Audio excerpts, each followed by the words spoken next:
Warning: the video that you are about to review contains graphic violence, obscene language, and disturbing images that should only be viewed by informed and consenting adults. 100% of all of the violence, obscene language, and disturbing images contained in this video has been perpetrated by the Pennsylvania State Troopers in their official capacities as police officers.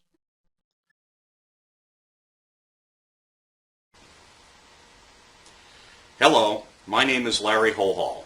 I am a former Pennsylvania police officer and a graduate of the Pennsylvania State Police Academy for Municipal Officers.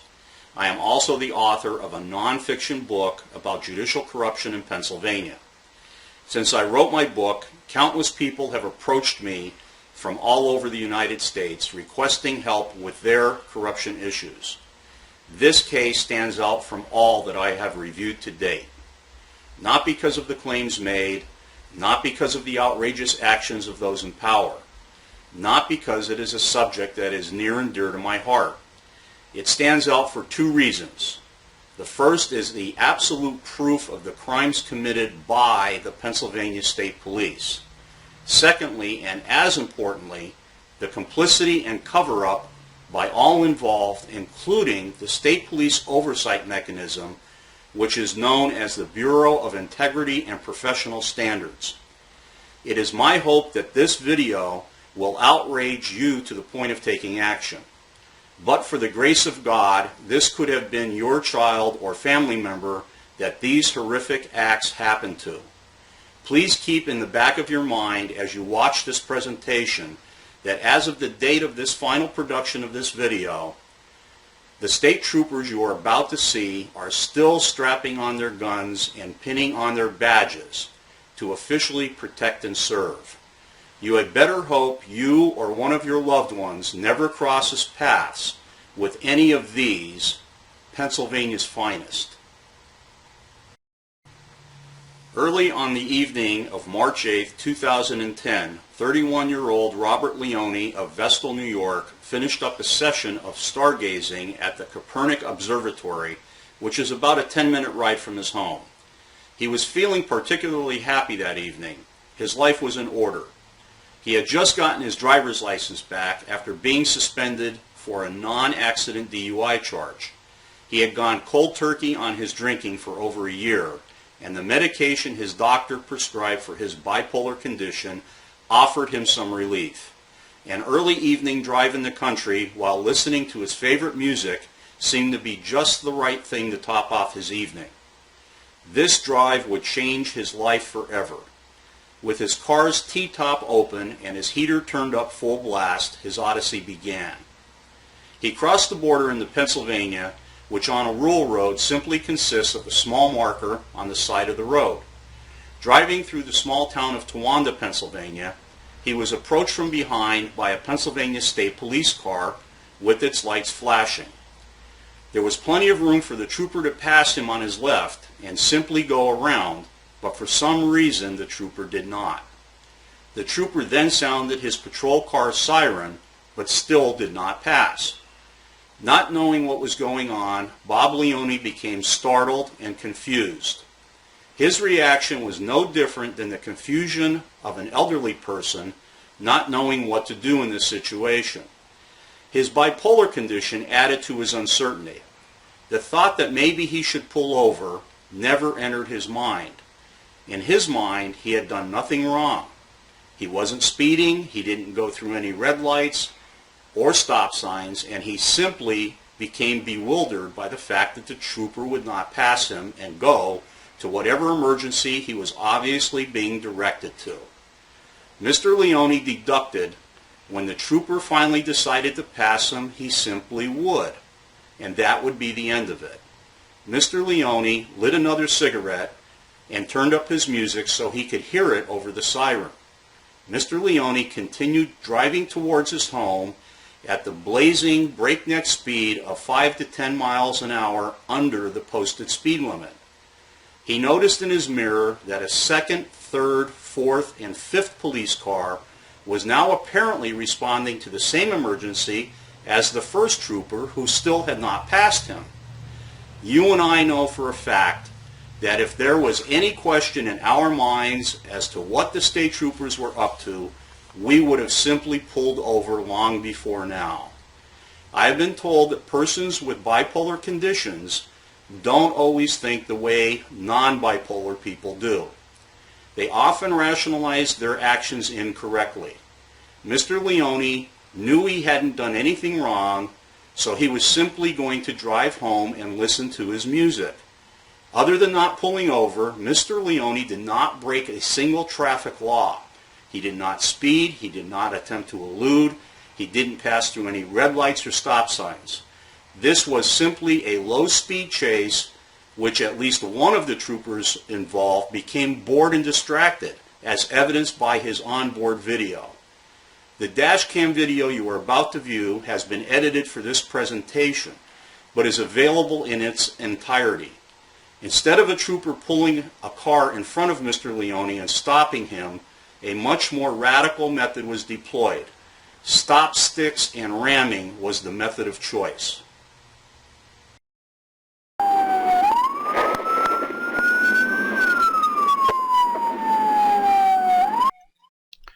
Watch this car.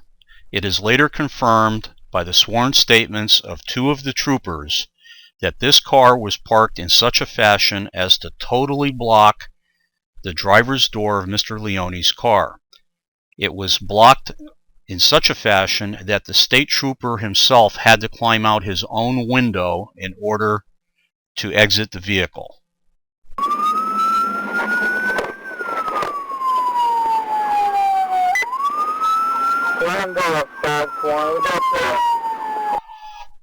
Although I cannot attest to the trooper's mindset at this time, it appears as though the trooper has decided there is no mortal threat, as he clearly holsters his service weapon.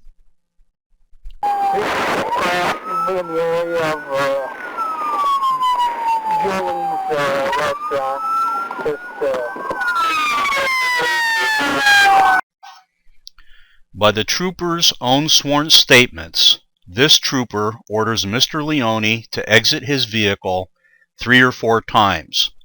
Mr. Leone cannot open his car door because of the trooper's car blocking it. He is then tasered by the trooper through the open sunroof. All sworn statements by all of the troopers involved agree that just prior to Mr. Leone being tasered, he was sitting calmly with both hands on his steering wheel smoking a cigarette.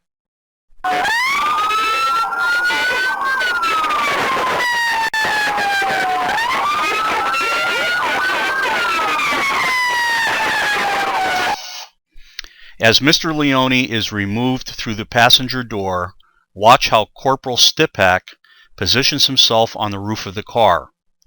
Note that he does not exit the roof and then assist his fellow troopers in handcuffing Mr. Leone. Rather, he jumps directly onto Mr. Leone with both feet while Mr. Leone is face down on the ground. This maneuver is known as a monkey stomp and is not taught as a valid maneuver in the police academy.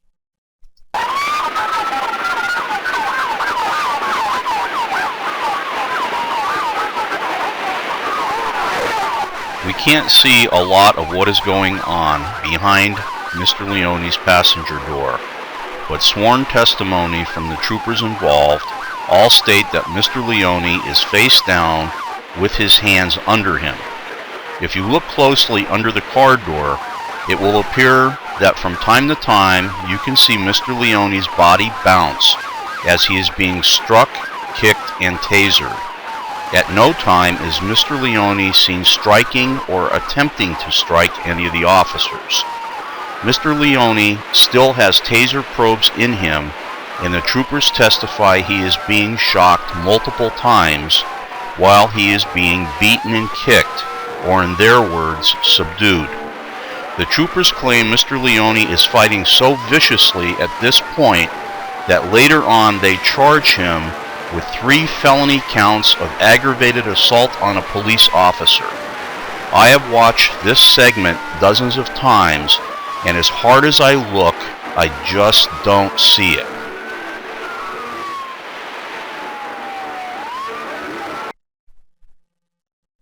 One of the troopers breaks his own hand by admittedly punching Mr. Leone in the head with it.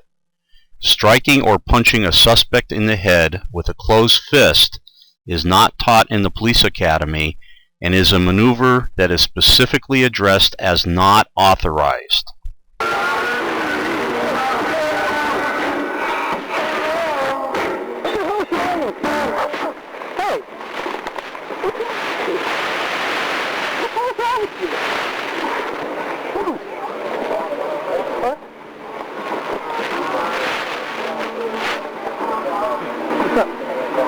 What do you mean, what's up?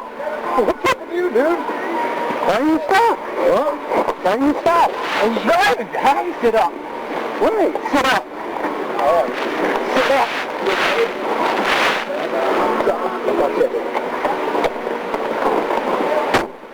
Get back to your nest.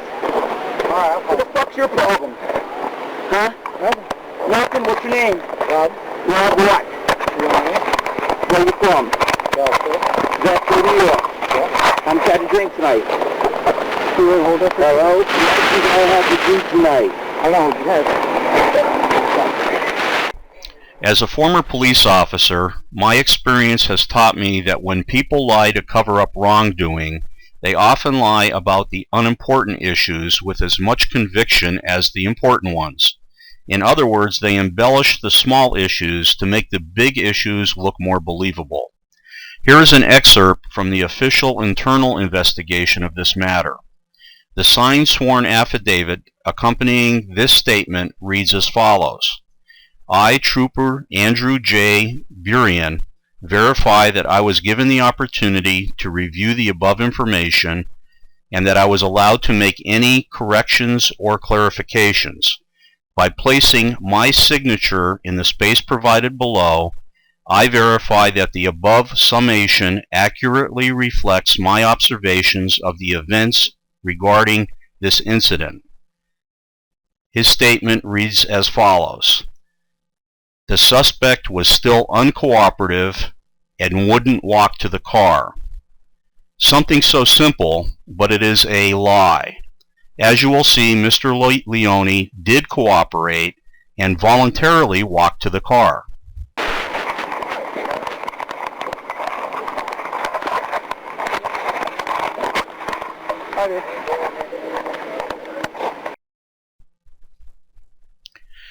There is so much wrong at so many different levels with what you have just seen.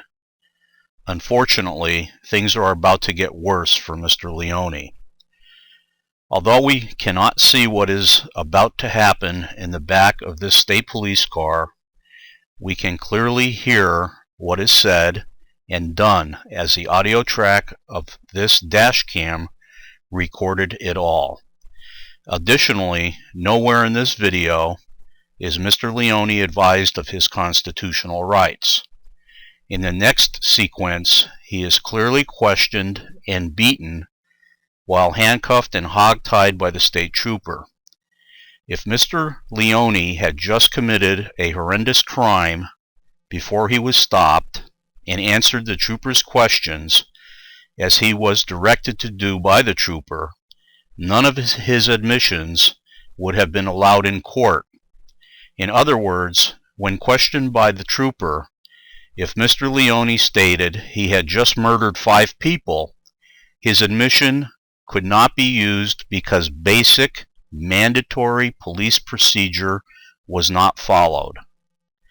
As bad as things have been for Mr. Leone so far, it would have been a gift from God if this were the end of it.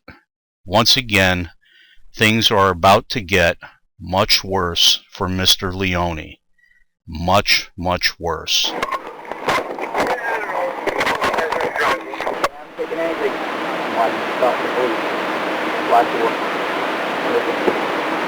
Huh?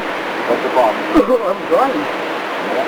Not even a little bit of huh? I'm driving. Driving? You see all the police cars? Right over, Bill. You got a long fucking night with us. You hear me?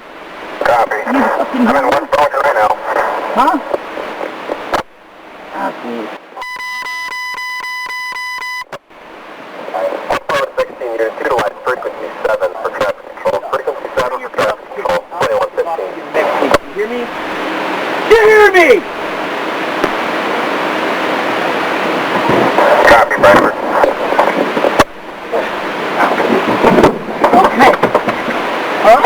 I'm down at Mud Creek now.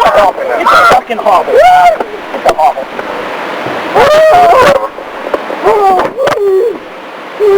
Fucking spit on me, jackass. I'm sorry. Huh? Okay, I'm sorry. Fucking spit on me. I'm sorry. Oh, I'm sorry. No sorry for that. You know what it's called? Pennsylvania State Trooper, you asshole.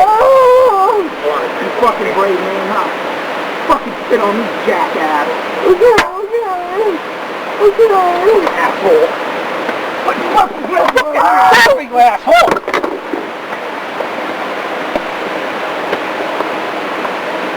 Are you fucking stupid?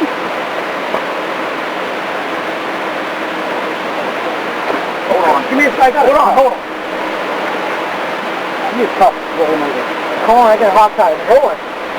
Can we fucking play? Huh? Fucking play a box. I'm sorry.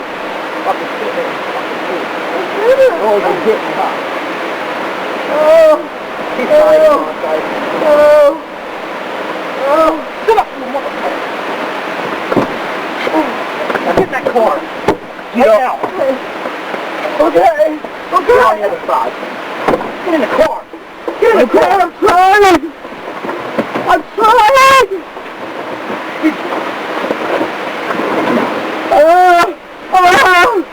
Please. On your side. Okay. On your side. Okay, like this? No, other side. Okay.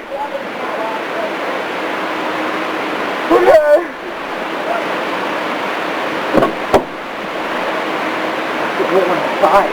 Okay, good! Roll on your side. Yes, sir. Now.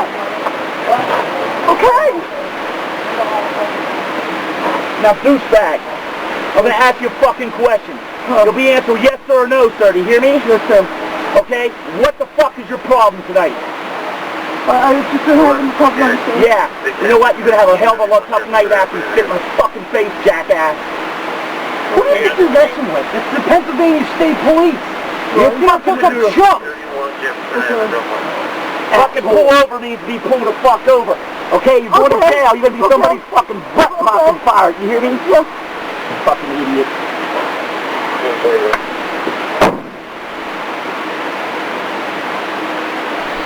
Listen carefully as we replay the point in the video where the trooper claims Mr. Leone spits on him. Listen carefully. You will find something important is missing. The trooper claims in sworn court testimony that Mr. Leone spits a, quote, loogie in his face. Nowhere is there a sound of anyone spitting anything. The audio is so clear that you can hear Mr. Leone's breathing, but no spitting sounds are present. As a matter of fact, the only thing you do hear is a totally compliant and submissive prisoner in tremendous pain and an out-of-control state trooper. Okay. Huh? I'm down at Mud Creek now. It's a fucking hobble. It's a hobble.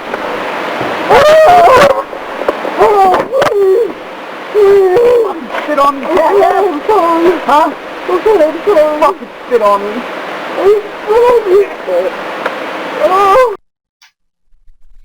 Mr. Leone is willing to take a polygraph test and swear under oath that he did not spit on this trooper. Let's say for argument purposes that a shackled prisoner does spit on a police officer. It now begs the question, does a police officer have the right to beat a prisoner that is shackled and in custody even if the prisoner spits on him? The obvious answer is no. If you recall earlier in the video, an ambulance has been requested to transport Mr. Leone to the hospital. Instead, when the ambulance shows up, the trooper with the broken hand is transported to the hospital in the ambulance, and Mr. Leone is kept hogtied in the back of the patrol car. He is then transported to the hospital in the car with a stop along the way at the barracks. Please try to visualize what I am about to read to you from the official hospital report of Mr. Leone's first visit. And yes, I said first visit. Patient was carried to triage room by police. Patient's hands were with handcuffs, and patient's feet were tied together with a rope, and the rope was also tied to the patient's handcuffs.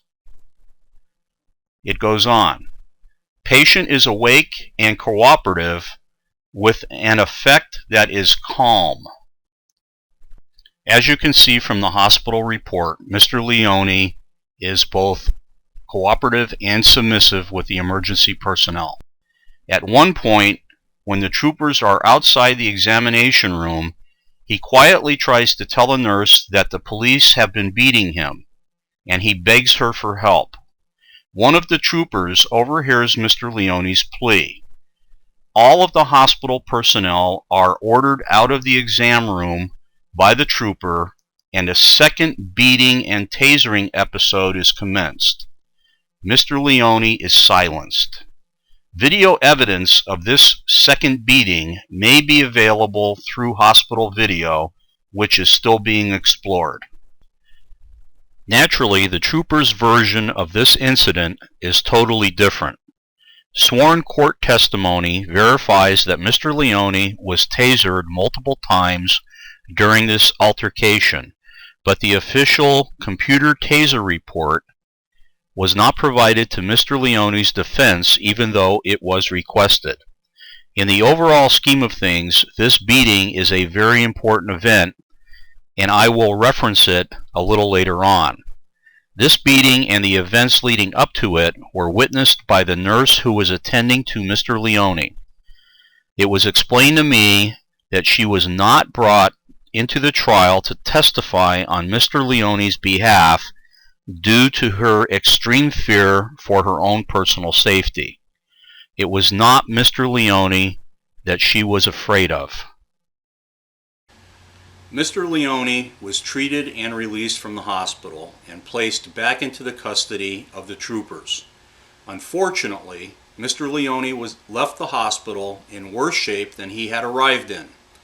He was transported to the Towanda barracks without incident.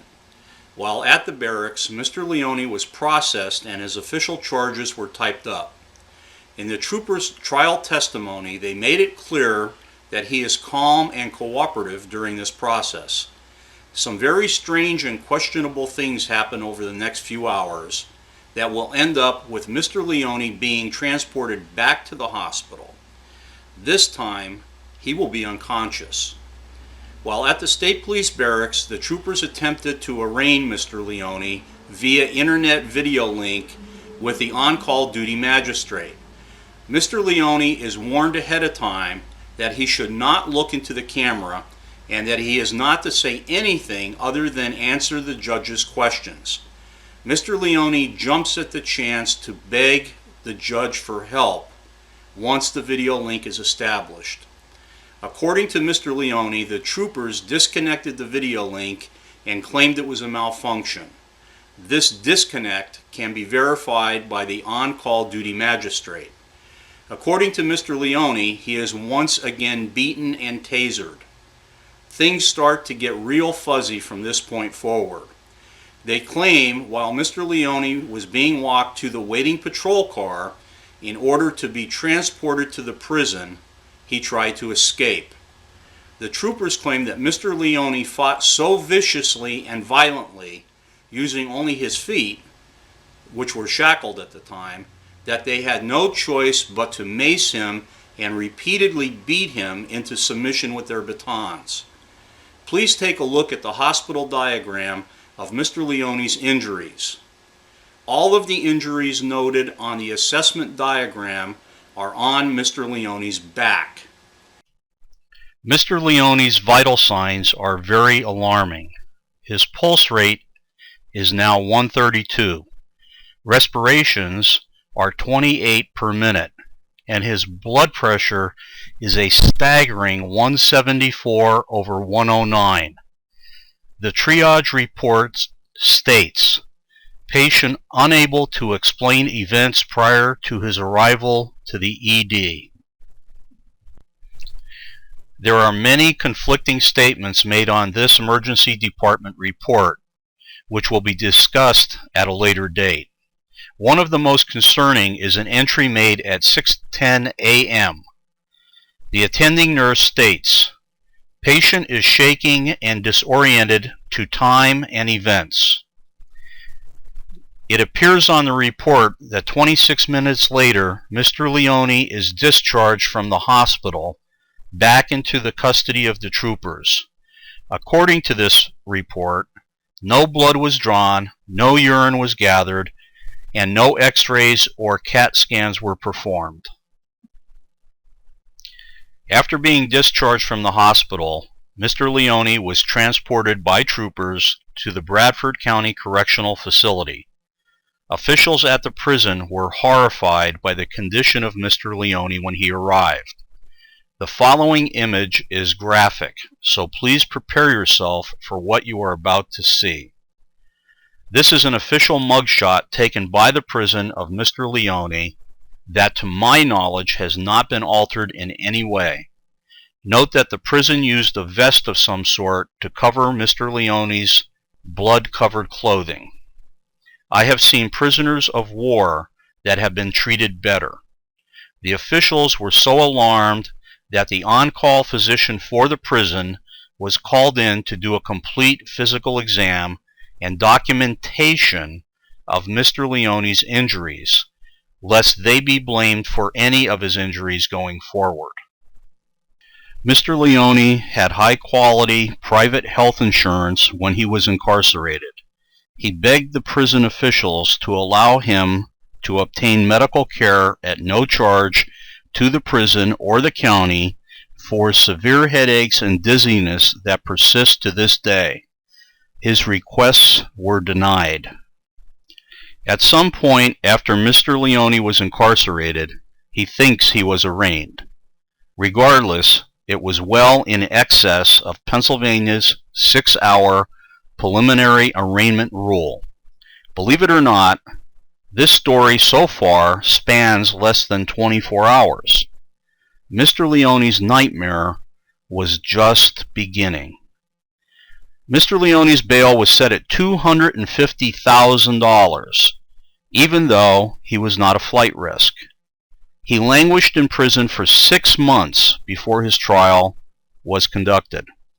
His public defender was extremely overburdened with countless other cases, and the state police threw the book at Mr. Leone. 24 counts of criminal misconduct. There is an old saying, "What you don't have in quality, make up for in quantity," and that is exactly what the state police did. Remember the trooper that broke his hand on Mr. Leone's face while punching it? Well, Mr. Leone was charged with aggravated assault on a police officer for breaking that trooper's hand on his face. Remember when Mr. Leone was beaten and tased on the hospital stretcher? Well, he was charged with assaulting that trooper. The troopers also charged Mr. Leone with DUI, even though his blood test came back negative for alcohol or illegal drugs. I believe this case became so important to the state police that they convinced the district attorney of Bradford County to try the case himself, as opposed to one of his underlings. It is a decision the district attorney would later regret. Regardless of the less than stellar defense, the jury read right through the state police and district attorney's smokescreen. Mr. Leone was found not guilty or had charges dismissed on 20 of the 24 charges. All of the serious charges were gone. It looked like Mr. Leone should have been sentenced to time served. That did not happen. Mr. Leone has been sentenced to 1.5 to 4 years in prison and is still incarcerated. I believe with all of my heart that he will not be released until after the statute of limitations has expired on the crimes that have been committed against him. There is so much more to this story than time will permit in this video, but here are the main issues as I see them. An independent criminal investigation of this entire matter is in order. Not only were Mr. Leone's civil rights violated, but I believe the evidence clearly shows Mr. Leone was physically assaulted on numerous occasions by the state police. The Pennsylvania State Police Office of Integrity and Professional Standards needs to be independently investigated for criminal and civil liability for apparently covering up this entire matter. The fact that this internal investigation found no wrongdoing by any of the troopers involved here clearly indicates to me that the state police investigating themselves for any wrongdoing on any matter is really a bad idea. After reviewing the same dashcam video as you just did, I would have thought the District Attorney of Bradford County should have taken pause with this case, instead of jumping in with both feet to defend the actions of the state police. I believe there was an overt, well-thought-out attempt by the entire prosecution team to use the district attorney's high profile to influence the trial judge's rulings during this trial, and I believe they were successful at doing so, as demonstrated by some serious verdict-changing evidence that was denied to the defense. For instance, once the internal investigation was referenced to the jury by one of the troopers on the stand as proof of no wrongdoing by him or any other member of the state police, the defense was clearly entitled to a copy of this report. I suspect the trial judge denied defense access to this document because it contains some very serious defense-aiding information. I also question the hospital releasing Mr. Leone back to the state police in the condition he was in after his second visit. Nowhere in their documentation does it show that Mr. Leone's vital signs stabilized and that he was out of danger. He very well could have died after his release, and we would not be reviewing anything right now. Let me touch on the prison. Why on God's green earth would a prison deny Mr. Leone access to additional medical treatment while knowing full well he needed it and had health insurance to pay for it? Why is Mr. Leone still in prison? The warden of the Bradford County Correctional Facility has commented to Mr. Leone's parents that if all of the prisoners in his facility acted like Mr. Leone, he wouldn't need any guards. Yet Mr. Leone has been denied release from prison by the parole board twice since becoming eligible. The first denial was because they stated he did not take a drug and alcohol abuse class while incarcerated. If you remember, he was found not guilty of that charge. The second denial was because they lost the paperwork. I believe a more sinister reason is at play here. I believe the statute of limitations, time restrictions, in which Mr. Leone can bring both civil and criminal charges against the responsible parties is the driving factor. It is extremely difficult, if not impossible, to retain an attorney while you are in prison with no money. Call me tainted, but I have seen worse. A disturbing thought has consistently found its way to the forefront of my thought process while I put together this video. Mr. Leone didn't know his every action and every word was being recorded via a dash cam in the patrol car when he was first arrested. The troopers did. The troopers, who totally lost control of themselves, either didn't care that they were being recorded, or worse, they knew nothing would happen to them no matter how badly they acted. To me, This is chilling. As a former Pennsylvania police officer, I am here to tell you that the vast majority of police officers are compassionate, caring professionals. It is how we handle the officers who aren't that differentiates us from third world countries. Right now, it looks like Pennsylvania and its state police are operating as a third world country by allowing and covering up serious assaults against its citizens. The beating of shackled prisoners for any reason is not acceptable by anyone's standards. We are now at the end of a very emotional and disturbing review of what I consider to be a national scandal. I stated at the beginning of this video that but for the grace of God, this could have been you or one of your family members. And now I will tell you why I made such a remark. Exactly why did the state police originally attempt to pull Mr. Leone over in the first place? Well, it appears they pulled over the wrong car that was involved in a minor fender bender. The fender bender in question was so minor that the state police never even filed an accident report for it. Imagine that.